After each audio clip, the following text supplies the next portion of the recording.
All right, so here's the fun part. You are going to use transformations in order to be able to, first of all, show what you've learned about rigid transformations, but also to be able to use it to create a project or use it to create art. So as you can see, the only thing I know how to draw is a bunny. So I drew a bunny, and as you can see, I labeled all the points. You'll also notice that it's not symmetrical. Most of the bunny is symmetrical except for the little cottontail. So the first thing you need to do is draw your pre-image and label all the ordered pairs for the coordinates. You can see that I have labeled all of the points with a letter and created a list of their ordered pairs. The first thing you're going to do after you create your pre-image is you're going to translate your image, your pre-image, into the first quadrant. Remember, the first quadrant has all positive numbers. That's the first quadrant that you learned about, where you have all positives. And then the quadrants go counterclockwise. So this is quadrant 1. This is quadrant 2. This is quadrant 3. And this is quadrant 4. Those are Roman numerals, okay? So I'm going to translate my bunny into the first quadrant, and I'm going to make it go, let's see. I'm going to try and get him to go over to here, over to where 10 is. So I'm going to pause this, and I'm going to do that. You'll also notice that I took some of my tracing paper, and all I did was mark the points to go with my design or my image, my pre-image. And I was careful to make sure that I marked the origin so that that will help me be able to keep the origin in its place. All right, I'm going to translate and I'll come right back to you. Okay, I have translated all of my points to the right, 18 units. You can see that point A is at -12. So I went 12 units to the right and then 6 units more. So in this case, we have x plus 6 plus 18, and our y value stays the same. Okay, you'll also notice that I labeled each point as with prime. So we have A prime and B prime, and now I'm going to go ahead and list the ordered pairs for each of the points. Also, you can see that if we take our tracing paper, you can count the points as they go across.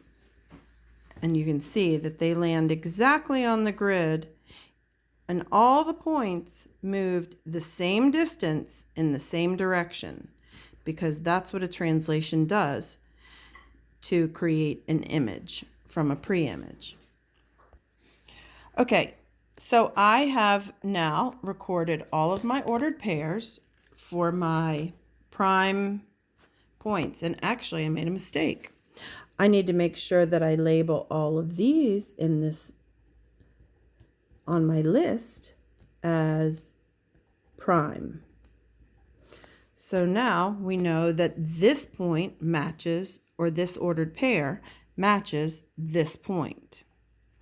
The next direction is for you to rotate from this image 180 degrees around the origin. So I actually had to get a bigger piece of tracing paper because the origin was way over here on my last one. So I have, again, labeled all the points on my tracing paper, but before I forget, before I do any rotation, I need to make sure that I mark my origin again, because this point is going to stay in exactly the same place.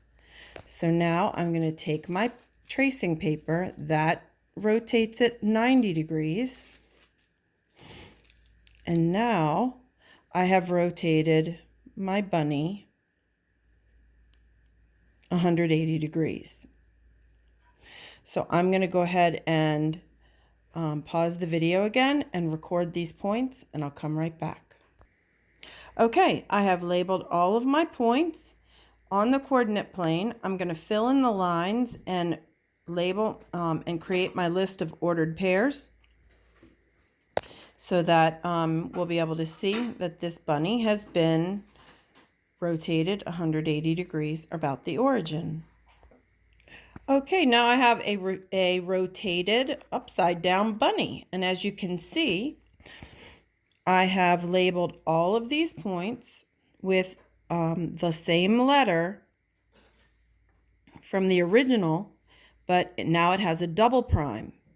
So, and I've listed all of the ordered pairs, and you will notice that the X and Y, because we rotated 180 degrees, that our X and our Y values have just become the opposite. So up here, A was at 617, and now it's at -6, -17. So the way that we write that down using algebraic notation is the opposite of X and the opposite of Y. The last thing you need to do is reflect this image over the y-axis. So I'm going to go ahead and do that next, and then I'll come right back.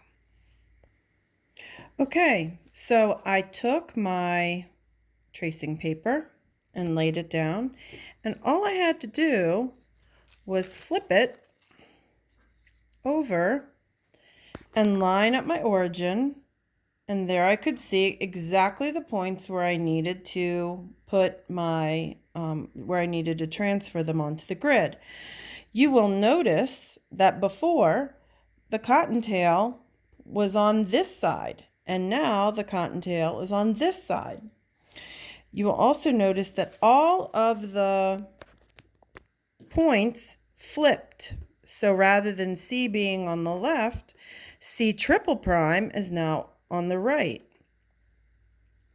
You'll also notice I made a mistake, and so I just had to erase and reposition that point, and I realized that because the number wasn't right. Let's look at the coordinates from the reflected image, and A was at -6, -17. Well, when we reflect over the y-axis, our x value is going to stay the same. Our y value is going to stay the same. You can see that our the y value is still at -17 for A triple prime. But now the 6 is positive because it has flipped or reflected onto the right side of the coordinate plane where the x values are positive.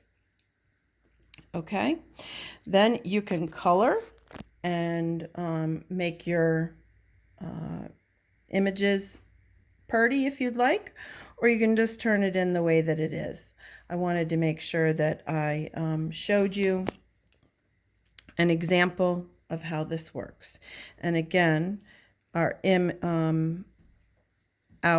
x it was the opposite of x. So instead of being -6, now it's positive. And our y stayed the same.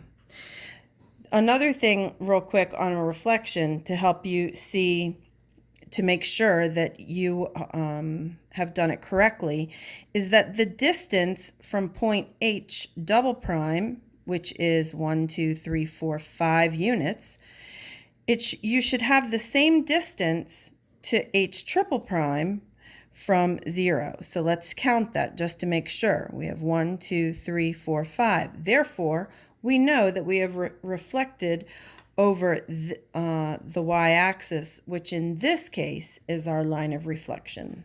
Okay? Thanks for watching.